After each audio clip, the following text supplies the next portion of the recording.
എല്ലാവർക്കും നമസ്കാരം. ഞാനിന്ന് വയനാട് സ്പെഷ്യൽ തുറമാങ്ങയാണ് ഉണ്ടാക്കാൻ പോകുന്നത്.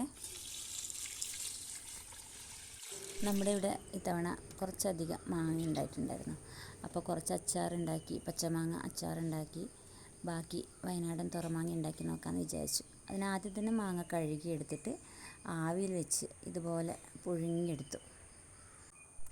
കുറച്ച് നേരം പുഴുങ്ങിയതിന് ശേഷം അത് നല്ലോണം ആറാൻ വെച്ച് അതിനുശേഷം ഇതുപോലെ മുറിച്ചെടുത്തു. ഇതുപോലെ 2 കഷ്ണങ്ങളാക്കി കൊരട്ട വേറെയായിട്ട് മുറിച്ചെടുത്തതിന് ശേഷം കുറച്ച് ഉപ്പിട്ട് കൊടുത്തു. അതിനുശേഷം വെയിലത്ത് വെച്ച് നന്നായിട്ട് ഉണക്കാൻ റെഡിയാക്കി വെച്ചു. ഇനി ഇതൊക്കെ കൂടി പൊടിച്ചെടുക്കാൻ വേണ്ടിയിട്ട് ഞങ്ങൾ കുരുമുളക്, കടുക്, മഞ്ഞൾപ്പൊടി, പിന്നെ വെളുത്തുള്ളി, പെരുംജീരകം, കറിവേപ്പില ഒക്കെ റെഡിയാക്കി വെച്ചിട്ടുണ്ട്. ഇനി ഓരോന്നോരോന്നായി വറുത്തെടുത്തിട്ട് നന്നായിട്ട് പൊടിച്ചെടുക്കാം.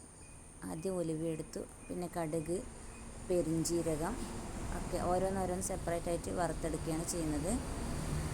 അതിനുശേഷം കുരുമുളക്, പിന്നെ കറിവേപ്പില, വെളുത്തുള്ളി എല്ലാം കൂടി തണിഞ്ഞതിന് ശേഷം മിക്സിയിലൊന്ന് നന്നായിട്ട് പൊടിച്ചെടുത്തു.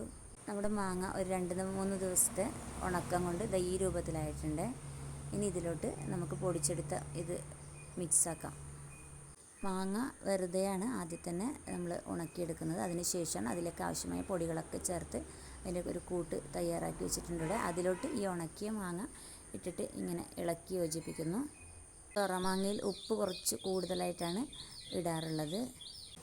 ഇത് വിനാഗിരിയിൽ, ഉണക്കിയ മാങ്ങ വിനാഗിരിയിൽ മുക്കിയിട്ട് പൊടിയിൽ യോജിപ്പിച്ചെടുക്കുന്ന അങ്ങനെയും ചെയ്യാറുണ്ട്. ഇത് ഞാൻ ഇതിലോട്ട് തന്നെ കുറച്ച് വിനാഗിരി ഒഴിച്ചു കൊടുക്കുകയാണ് ചെയ്യുന്നത്. മാങ്ങ ഉണക്കിയെടുക്കുമ്പോൾ അതിൻ്റെ കുരട്ടയും ഇതോടുകൂടി ഉണക്കിയെടുത്തിട്ട് 2 വശവും കൂടി ഒട്ടിച്ച് ഒരു മാങ്ങാ രൂപത്തിൽ തന്നെ ആക്കി വെക്കുന്നുണ്ട്. ഇതിനെ തുറമാങ്ങ എന്ന് പറയുന്നത്. പക്ഷെ ഞാനിവിടെ അത് സെപ്പറേറ്റ് ആക്കിയിട്ടാണ് വെക്കുന്നത്. ഇത് നന്നായിട്ട് മിക്സാക്കിയതിന് ശേഷം ഒരു ബോട്ടിലാക്കി വെക്കുന്നുണ്ട്. അതിൻ്റെ ഇടയിലിടയിൽ കുറച്ച് ഉപ്പ് ഇട്ട് കൊടുക്കുന്നുണ്ട്. ഈ രൂപത്തിലാണ് ആക്കിയിട്ടുള്ളത്. ഇതിന് 2 ദിവസം കഴിഞ്ഞ് ഒന്നുകൂടി വെയിലത്ത് വെച്ച് ഉണക്കിയെടുക്കും.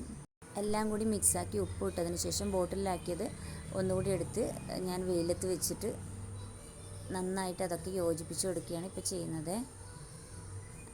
2 ദിവസത്തെ വെയിലൊക്കെ കൊണ്ടതിന് ശേഷം ഇത് ഈ രൂപത്തിൽ ആയിട്ടുണ്ടാകും. ഇനി ഈ തുറമാങ്ങ കഴിക്കേണ്ടത് എങ്ങനെയാണെന്ന് പറഞ്ഞുതരാം. ഒരു കഷ്ണം എടുത്ത് അതിൽ കുറച്ച് മോര് ഒഴിച്ച് നന്നായിട്ട് അത് യോജിപ്പിച്ച് കൊടുക്കുക. ഇനി നമുക്കിത് ചോറിൻ്റെ കൂടെ കഴിക്കാൻ നല്ല ടേസ്റ്റാണ്. മാങ്ങ ഈ രൂപത്തിലാക്കി വെച്ചാൽ വർഷങ്ങളോടെ കേടുകൂടാതെ നമുക്ക് സൂക്ഷിക്കാനും കഴിയും. എല്ലാവരും ഇതൊന്ന് ഉണ്ടാക്കി നോക്കണേ. Thank you.